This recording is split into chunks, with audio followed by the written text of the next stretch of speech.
alors nous allons aujourd'hui comprendre comment utiliser un collier de protection. J'ai eu beaucoup de demandes concernant ce collier parce que on est toutes confrontées à l'agressivité des chiens. Donc voilà, j'ai trouvé cette solution miracle, ça fonctionne super bien.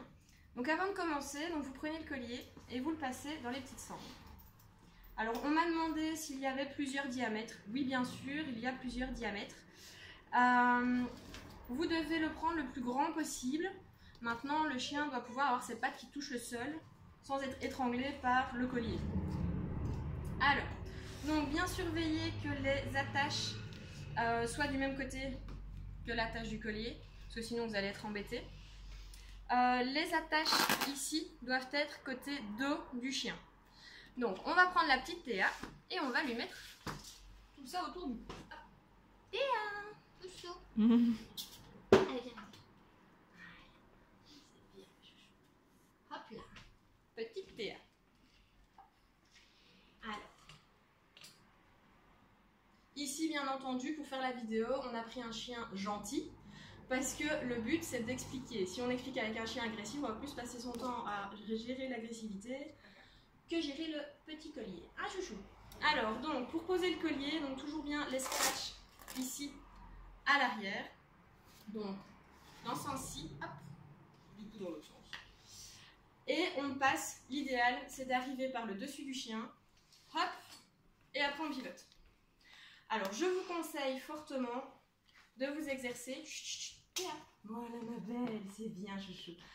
Je vous conseille fortement d'essayer ce geste avant sur un chien calme pour vous exercer, parce qu'une fois que le chien aura envie de vous bouffer, vous n'aurez plus tous vos moyens, vous allez avoir les mains qui tremblent, et au moins si vous avez déjà essayé, c'est plus facile.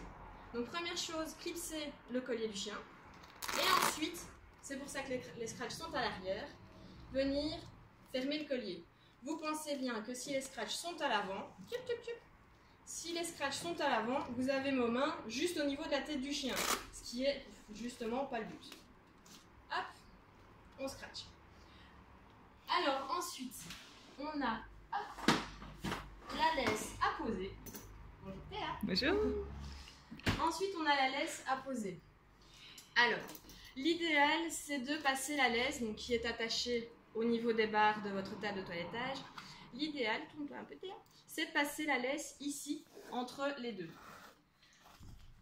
Hop, on fixe.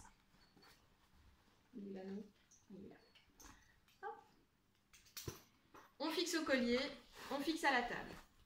À ce moment-là, votre chien, il a beau se retourner comme il veut, il pourra pas vous toucher. Alors, c'est bien moteur. Ils seront pas tous aussi cool. Je vous le dis tout de suite. Elle, au moins, elle bouge pas. Ça sera pas forcément le cas. Donc, la laisse à l'avant, dans ce cas-ci, c'est hyper important de vraiment bien,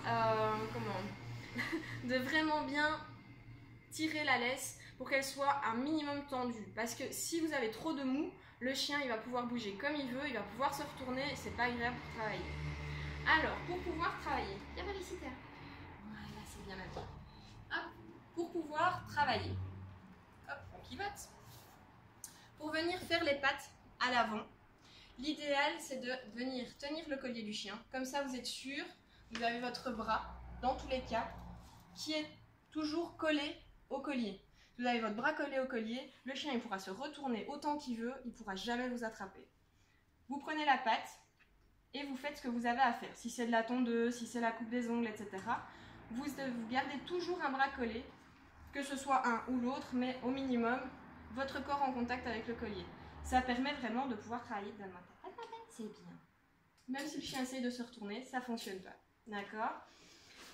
Hop, si le chien remue, essaye d'enlever le collier, parce qu'ils essayeront. C'est vraiment super important de toujours bien reprendre les pattes avant et les retirer, parce qu'ils vont vite comprendre qu'ils savent passer leurs pattes là entre l'espace. Donc l'hyper important, toujours bien reprendre les pattes et les retirer. Le chien dans tous les cas ne pourra pas vous mordre, donc n'ayez pas peur de reprendre ses pattes, de crier un coup sur le chien, surtout être ferme mais avec bienveillance. Le chien va sentir si vous vous énervez. Donc si vous vous énervez, le chien va s'énerver encore plus. Donc c'est vraiment hyper important, de la fermeté mais de la bienveillance, parce qu'un chien qui est agressif, 9 fois sur 10, c'est soit parce qu'il a mal, soit parce qu'il a peur. Donc s'énerver, ça ne réglera rien du tout. Alors, on est d'accord qu'il y a vraiment des mauvaises bêtes. À ce niveau-là, on fait ce qu'on peut.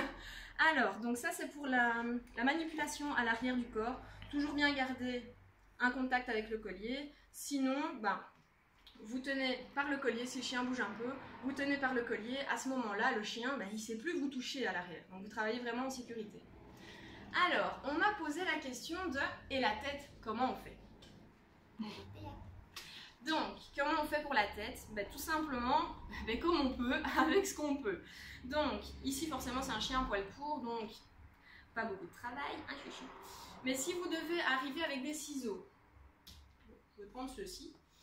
Moi, ce que j'ai fait pour faire le chien que vous avez vu sur la photo, donc j'ai bien tenu le chien au niveau du collier, ici à l'arrière. Comme ça, je sens si le chien veut se retourner, je sens s'il bouge. On le tient, plus ou moins fermement, mais sans jamais étrangler le chien. Et moi, je suis arrivée par le dessus. Et donc, comme je tenais le chien, bonjour, oui, j'y suis allée petit à petit, plouc, plouc, plouc, et j'ai fait ce que je pouvais.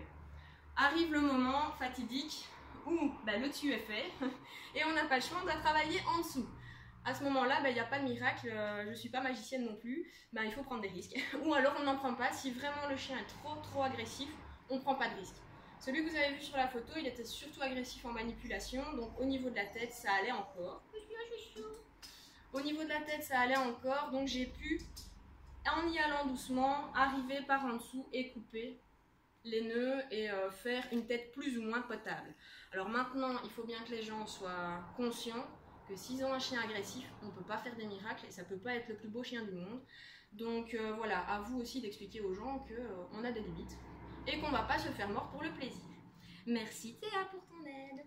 Voilà, donc si vous avez des questions, n'hésitez pas à me les poser. Et donc, bonne chance.